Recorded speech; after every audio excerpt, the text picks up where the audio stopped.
야곱이 이제 창세기 이제 28장에서 하나님을 사닥다리에 그 천사가 오르락 내리락하고 그 다음에 그 끝에 하나님을 만나게 되어지잖아요.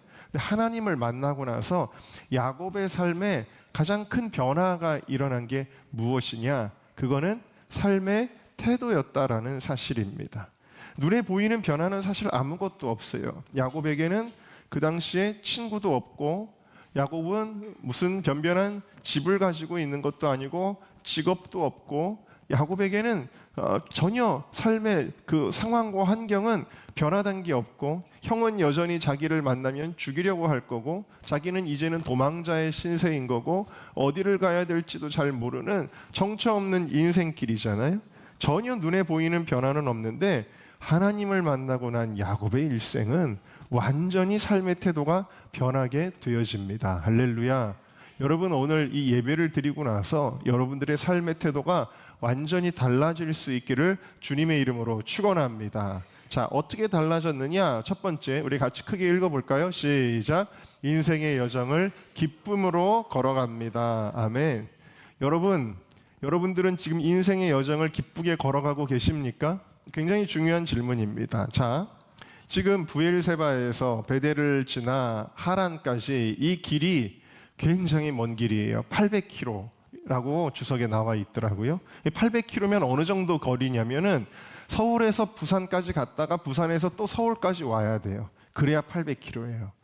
이렇게 먼 거리를 이제 야곱이 가는 거예요. 그걸 가는데 야곱이 이제는 나는 형에게서 이제 죽임을 당하면 안 되니까 그냥 쫓겨서 가는 거니까 자기 인생을 비관하면서 탄식하면서 한탄하면서 터벅터벅 걸어가는 그런 걸음이어야 되지 않을까요? 그런데 오늘 말씀의 1절을 보면 야곱이 길을 떠나 동방 사람의 땅에 이르렀다 그랬는데, 떠나라는 말을 개역 한글에서는 발행했다 그랬죠. 히브리어의 원어는 이사, 라글라이루라는 단어들이 쓰입니다.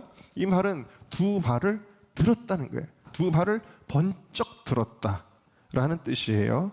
그러니까 원어를 직역을 하면 야곱은 그의 두 발을 들어 올렸다. 무슨 뜻이냐면 야곱은 이 길을 이제는 힘차고 즐겁게 걸어가기 시작했다라는 거예요.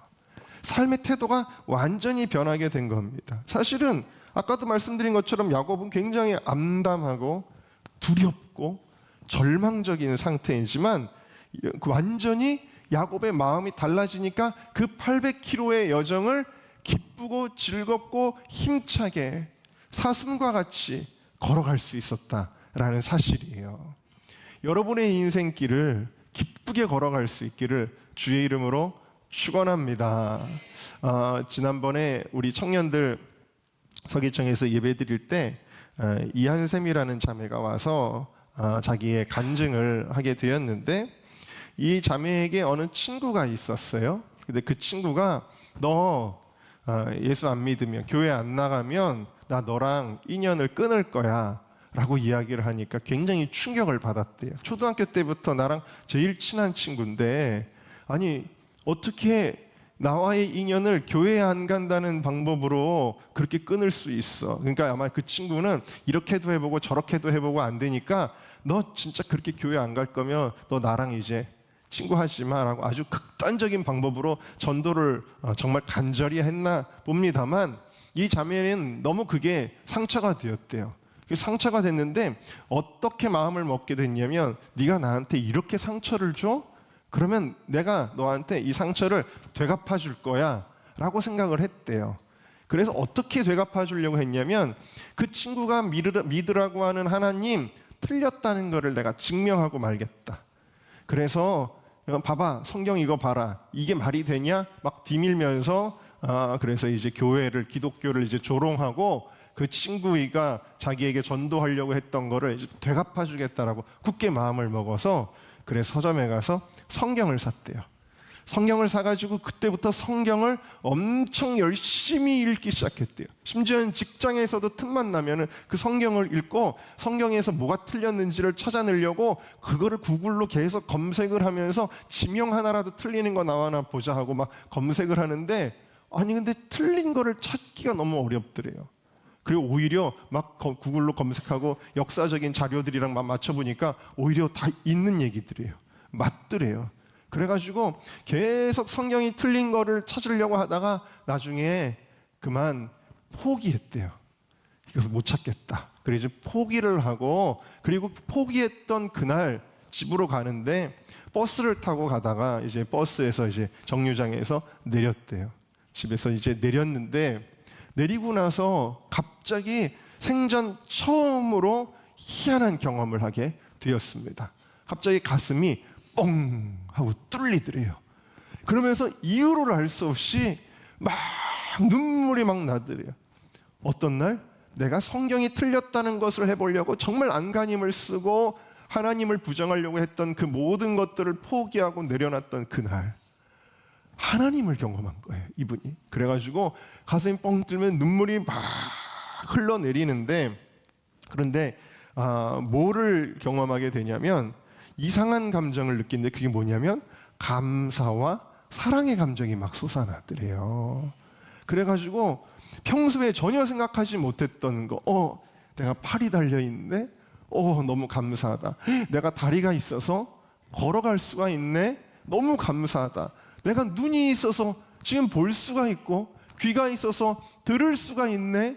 너무 감사하다. 그러면서 막 너무 모든 게 다 감사하고, 그렇게 걸어가다가 바닥에 보도블록을 봤는데 보도블록이 네모난 게 계속 붙어 있으면서 그게 너무 예쁘더래요. 보도블록이 예쁘게 보여서, 와, 이 보도블록 이거 누가 만들었을까? 이거 만들어주신 분 너무 감사하다. 갑자기 새들의 울음소리가 너무너무 친근하게 들리고 나무한테 나무야 고마워라고 막 말하게 되고, 막 너무너무 이상한 경험을 막 하게 되더라는 거예요. 그리고 이 나라가 너무 고맙다. 이 대한민국이 정말 너무 고맙다. 하나님 이런 나라에서 살게 해주셔서 감사하다라는 고백이 막 나오게 되면서 그때부터 저의 삶이 180도 달라졌습니다. 이렇게 고백을 하는 거예요. 그래서 그때부터 이 자매가 마음에 정말 모든 것의 소중함을 깨닫고, 이제는 내가 이 나라를 위해서 무언가를 해야 되겠다. 그래서 이 자매가 이제 나라를 위한 어떤 일들을 하게 됐어요. 근데 그게 너무 힘들고 어렵고 외롭고 지치는 일인데, 근데 이제 기독교인들이 이제 많이 알게 됐으니까 그분들이 항상 이런 얘기를 하더래요. 뭐라 그러냐면, 너 그거 혼자 하는 거 아니야. 하나님이 하시는 거야. 그러면서 격려를 하더래요. 그럼 옛날 같으면은 자기가 그런 얘기 들으면 무슨 소리야. 내가 하는 거지. 내가 힘들게 하는 거야. 라고 말할 텐데, 이제는 그 말이 무슨 뜻인지를 알겠다는 거예요. 그래서 그게 너무 격려가 되고 위로가 된다. 그러면서 그때 우리 청년들이 앉아 있었는데, 여러분들도 나라와 민족을 위해서 헌신하고 기도하는데 힘들고 어려울 때가 있겠지만, 그러면서 마지막으로 이런 말을 하더라고요. 뭐라고 말하냐면, 하나님이 함께 하신다면 그 끝에 뭐가 있는지 알고 갈 수 있잖아요. 그러니까 두려워하거나 낙심할 이유가 없다는 거예요. 하나님이 함께 하신다면 그 길의 끝에 무엇이 있는지 알 수 있다. 여러분, 우리가 두려운 이유가 뭘까요? 걱정이 되는 이유가, 여러분 걱정 없어요? 혹시? 왜 걱정하죠, 우리가? 왜 두려워하죠? 그거는 불확실성 때문에 그래요. 내일 무슨 일이 일어날지 아직 몰라요, 우리는. 내일이 뭐예요? 당장 오늘 저녁에 무슨 일이 일어날지도 모르는 게 우리 인생이라는 말이에요. 그러니까 내가 병 걸리면 어떡하지? 이 사업이 잘못되면 어떡하지? 내가 취직을 못하면 어떡하지? 계속해서 불확실하거든요. 내 앞길이 너무 불확실해요. 내가 가정을 이루지 못하면 어떡하지? 모든 것이 다 불확실하니까 사람들이 어떻게 해요? 두려워하고 걱정하고 근심한다라는 것입니다. 그런데 하나님을 만나면 이 불확실성이 확실성으로 변하게 되는 줄로 믿습니다. 뭐가 확실하죠? 13절에서 15절까지, 창세기 28장이었나요? 거기를 보시면 하나님이 말씀하시는 거예요. 뭐라 그러냐면 그 말씀의 내용을 요약하면 이거예요. 하나님은 지금도 살아계시고 그 하나님은 나의 하나님이시고 그 하나님이 나와 지금도 함께하고 계시고 앞으로도 함께하실 것이다. 여러분, 이게 확실합니까? 이게 확실하기 때문에 그리스도인들은 불확실성 속에 두려움에 빠져 있는 것이 아니다. 우리에게는 확실한 미래가 있는 거예요. 하나님이 함께 하시는 미래라는 것입니다. 할렐루야. 그러니까 여러분, 이 확실한 하나님의 함께 하심이 우리로 하여금 삶을 대하는 태도를 완전히 달라지게 하는 거예요. 그래서 절망하고 두려워하고 낙심하면서 걸어가는 것이 아니라, 우와, 하나님이 함께 하시는군요. 야곱이 고백하잖아요.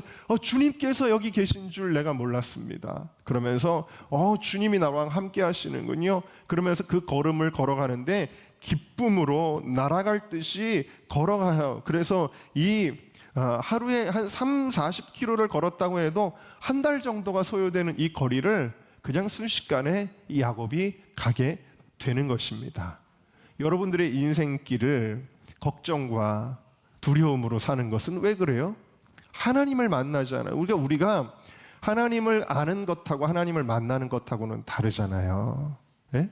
여러분들이 하나님을 그냥 알고 지식으로 믿는 게 아니라 여러분, 하나님을 만나면 뭐가 달라지느냐? 하나님이 함께 하심이 믿어진다. 네. 그래서 우리가 걸어가는 길에는 때로는 돌짝밭도 있고 강을 건너야 될 때도 있어요. 산을 숨을 헐떡거리면서 넘어가야 될 때도 있지만 그 모든 것들, 그래서 인생을 순례의 길이라고 표현하는 거예요. 순례의 길, 좀 고난이 있는 길이라는 거예요. 그럼에도 불구하고 이 길을 어떤 사람들은 너무 힘들어 하면서 걸어가지만 여러분들은 기뻐, 감사해, 즐거워하면서 걸어갈 수 있기를 주님의 이름으로 축원합니다. 내가 매일 기쁘게 순례의 길 행함은 주의 팔이 나를 안보함이요. 내가 주의 큰 복을 받는 참된 비결은 주의 영이 함께함이라. 성령이 계시네. 할렐루야. 함께 하시네. 좁은 길을 걸으며 밤낮 기뻐하는 것 주의 영이 함께함이. 나와 동행하시고 모든 염려하시리. 나는 숲의 새와 같이 기쁘다. 내가 기쁜 마음으로 주의 뜻을 행함은 주의 영이 함께함. 여러분, 혼자 가는 건가요? 아니죠? 성령이 계시네. 할렐루야. 함께 하시네. 좁은 길을 걸으며 밤낮 기뻐하는 것 주의 영이 함께 함이라. 할렐루야. 자, 두 번째 우리 함께 읽어보겠습니다. 시작.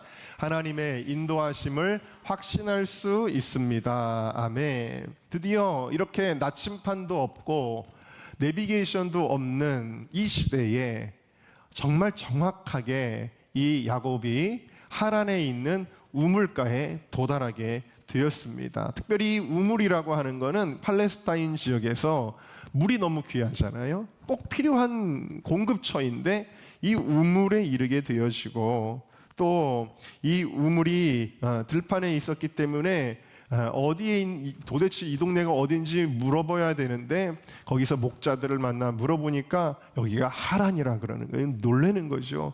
그 다음에 그러면 혹시 라반을 아십니까? 그랬더니 이 라반 잘 알죠. 지금 라반의 딸이 일로 오고 있어요.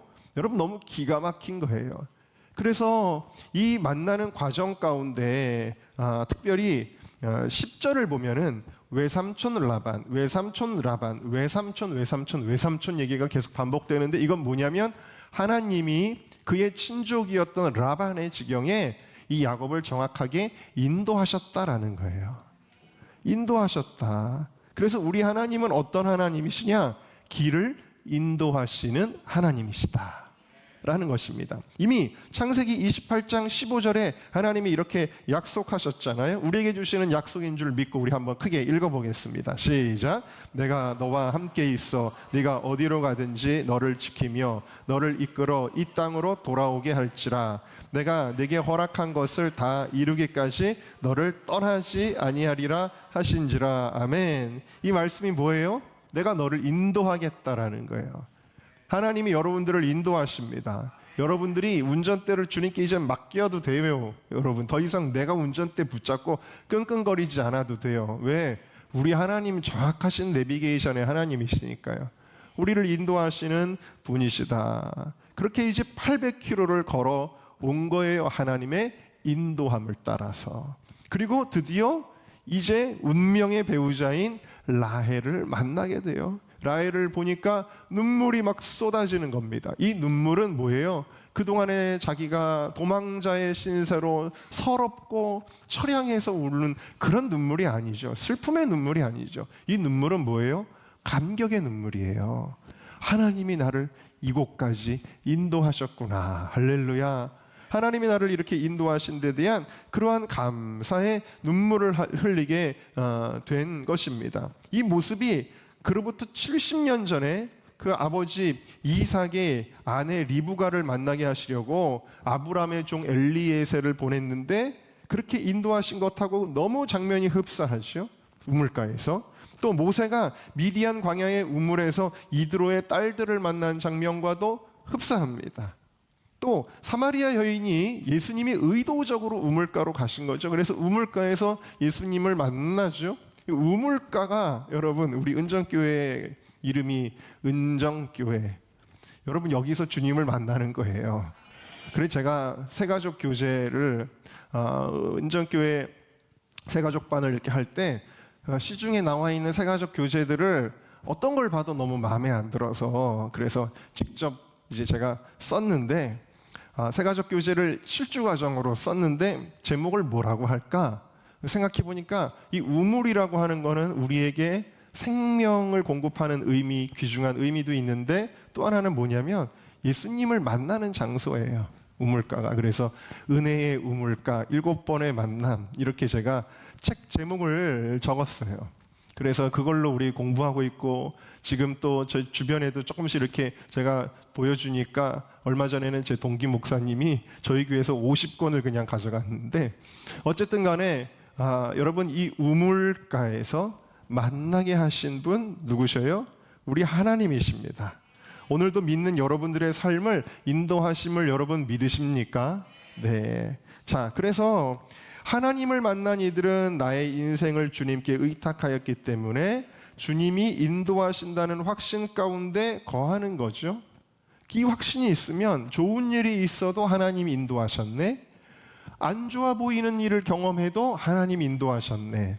다 나를 향한 하나님의 뜻이다. 하나님을 사랑하는 자, 곧 그 뜻대로 부르심을 입은 자들에게는 모든 것이 합력하여 선을 이루시는 하나님의 인도하심을 담대하게 고백할 수가 있는 것입니다. 우리 시편 37편 5절에서 6절까지 말씀을 같이 읽어보겠습니다. 시작. 내 길을 여호와께 맡기라. 그를 의지하면 그가 이루시고 내 의를 빛같이 나타내시며 내 공의를 정오의 빛같이 하시리로다. 여러분, 그래서 하나님께 맡기시기를 주님의 이름으로 축원합니다. 세 번째 주제 같이 읽어볼까요? 시작. 내게 주어진 여건 속에서 적극적으로 최선을 다할 수 있습니다. 자, 야곱의 성격은 어떤 성격이냐면 수동적인 사람이에요. 야곱은 어려서부터 수동적으로 키워졌어요. 왜? 엄마가 아이를 마마보이로 키운 거예요. 그래서 형은 막 진취적으로 밖에 나가서도 막 골목대장을 하고 사냥도 잘하고 운동도 잘하고 그런 캐릭터였는데 이 야곱은 집에서 엄마 치맛자락 붙잡고 그러고 있는 그런 아들이었어요. 얼마나 수동적인지 야곱이 축복을 받는 과정도 보시면은요, 엄마가 시키는 대로 다 해요. 엄마가 계획을 다 짜요. 그러니까 여러분, 자녀들에게 너무 엄마가 인생의 계획을 다 세워주고 넌 이렇게 해야 되고 이렇게 해야 되고 이렇게 해야 되라고 너무 정해주지 마세요. 그러면 아이들이 창의성이 떨어지잖아요. 근데 어쨌든 야곱은 그랬어요. 그래서 야, 너 이제 아버지가 축복할 건데 너는 빨리 와. 너 본드 붙이자. 그래가지고 막 본드를 팔에다가 막 바르더니 거기다가 막 양털을 갖다가 막 붙이고, 이건 야곱의 아이디어도 아니에요. 엄마가 막 다 그렇게 하고, 엄마가 빨리 염소 한 마리 요리해가지고 네 아버지 속일 거야. 너 연기 잘해야 돼. 아버지가 이렇게 하면 너 이렇게 대답해야 돼. 완전 마마보이예요, 야곱은. 자, 이런 마마보이, 심지어는 도망가는 것도 엄마가 정해줬어요. 너 외삼촌 라반 거기로 가야 돼. 거기 가가지고 좀 피신해 있어. 엄마가 시키는 대로 움직이는 완전 마마보이, 완전 수동적인 사람이었다라는 것이죠. 자, 그런 야곱이 하나님을 만나고 나서 성격이 변해요. 자, 보실래요? 4절부터 쭉 보시면 다 읽지는 않겠습니다만 이게 대화가 오고 가는 거예요. 야곱이 그들에게 이르되, 내 형제 어디서 왔느냐? 우리 하란에서 왔는데, 야곱이 그들에게 이르되, 너희가 라반 아니? 우리 알아. 이르되 그가 평안하냐? 평안해. 라헬이 지금 오고 있어. 막 그러니까 야곱이 또 뭐라 그러냐면, 야, 지금 해가 중천에 있는데 왜 양들을 그냥 누여놨어? 지금 빨리 물 먹이고 풀 뜯게 해야지. 어머, 남한테 이제 남들이 어떻게 하든 말든 뭔 참견이에요. 근데 야곱이 이때 명령어로 계속 거듭해서 얘기해요. 빨리 양들 물 먹여라. 저 돌을 이제 치우지 못하고 있었어요. 왜냐하면 목자들이 다 와서 양들이 다 모여야 그때 하는 건데, 야곱이 보기엔 답답한 거예요. 되게 이 목자들의 하는 모습이 되게 비효율적으로 너무 보이는 거예요. 그래가지고 막 적극적으로 얘기하고 나중에 라헬이 올 때는 어떻게 해요? 그 돌을 그냥 치워버려요. 용기 있는 자가 미녀를 차지한다, 그런 말이 있잖아요. 근데 야곱이 지금 딱 그런 거예요. 굉장히 용기 있어요. 여자를 만나자마자 한눈에 반했는데, 한눈에 반한 여자에게 뽀뽀부터 해요. 요즘엔 이렇게 하면 큰일 납니다. 어쨌든 간에 굉장히 적극적인 모습을 보여주고 있어요. 그 다음에 이제 드디어 외삼촌 라반을 만나요. 라반이 반기죠. 그래가지고 자기 집에 들입니다. 그래가지고 한 달 동안 거주를 하게 되는데, 그때 우리가 중요하게 봐야 될 게 있어요. 여러분, 처음에 오래간만에 누군가를 만나면 반갑잖아요. 그래가지고 집에 들이잖아요. 손님이 옵니다. 외국에서 친척이 옵니다. 뭐 오거나 뭐 그러잖아요. 그런데 여러분, 그것도 하루 이틀이지 만약에 한 달 정도를 이렇게 오래 있었다 그러면은 힘들어지기 시작해요. 왜? 그 사람은 아무것도 하는 일이 없고 그냥 여기서 놀고 먹는 사람이고, 나는 생업을 하는 사람인데 언제까지나 뒤치다꺼리를 할 수는 없잖아요. 그러니까 그때부터는 이제 좀 갔으면, 심지어 시골에 뭐 부모님들이 계시는데 친척들이 이렇게 가족들이, 자녀들이 막 왔는데 좀 지나면, 처음엔 반갑다가 좀 지나면 빨리 갔으면 좋겠다, 그런 경우도 있대요. 자, 그 왜 그러죠? 와가지고 집만 되거든요. 근데 여러분, 야곱은 달랐어요. 이 라반이 나중에 뭐라 그러냐면, 야, 네가 여기서 그냥 품삯도 안 받고 이렇게 일하는 것이 좀 이건 아닌 것 같다. 내가 너한테 품삯을 줄게 라고 이야기합니다. 뭐죠? 야곱이 라반의 집에서 그냥 놀고 먹지 않았다라는 거예요. 그 한 달 동안 야곱이 삼촌의 일을 도와서 엄청 열심히 일했다라는 거예요. 최선을 다하고 적극적으로 시키지도 않은 일을 막 한 거예요. 나가가지고 막 양들을 돌보고 막 물을 먹이고 또 먹을 여물들을 뭐 창고에 들이고 막 이러면서 야곱은 적극적으로 자기가 해야 될 일들을 찾아서 했더니 라반이 미안하게 된 거죠. 그래서 너 여기 있는 게 너무 좋다. 근데 내가 너에게 품삯을 좀 줘야 되겠다. 뭘 줄까? 그랬더니 삼촌, 품삯 안 주셔도 됩니다. 저 페이 받지 않겠습니다. 다만 삼촌의 둘째 딸 라헬을 저에게 주세요. 그래? 너 라헬을 주려면, 라헬은 좀 비싼데 7년은 일해야 내가 줄 건데 상관없습니다. 7년까지 거 일하죠. 여러분, 이 야곱의 모습이 어때요? 마마보이예요? 수동적인 인간입니까? 그렇지 않죠. 굉장히 적극적인 사람이 되었습니다. 이게 저절로 된 것이 아니라 하나님을 만나면 그렇게 돼요. 왜 그럴까요? 하나님을 만나면 우리에게 비전이 들어오기 때문이에요. 삶에 목표가 생기기 때문입니다. 꿈이 생기기 때문입니다. 할렐루야. 여러분, 꿈이 생기면은 그것을 찾아서 내가 적극적으로 해나가는 거예요. 특별히 우리 청년들이요, 우리 다음 세대 꿈을 가져야 돼요. 그러면 내가 삶을 수동적으로 누가 정해주는 대로 누가 시키는 것만 겨우 하는 삶이 아니라 적극적으로 내가 찾아서 하나님께서 주신 그 꿈을 향해 달려나가게 되어지는 줄로 믿습니다.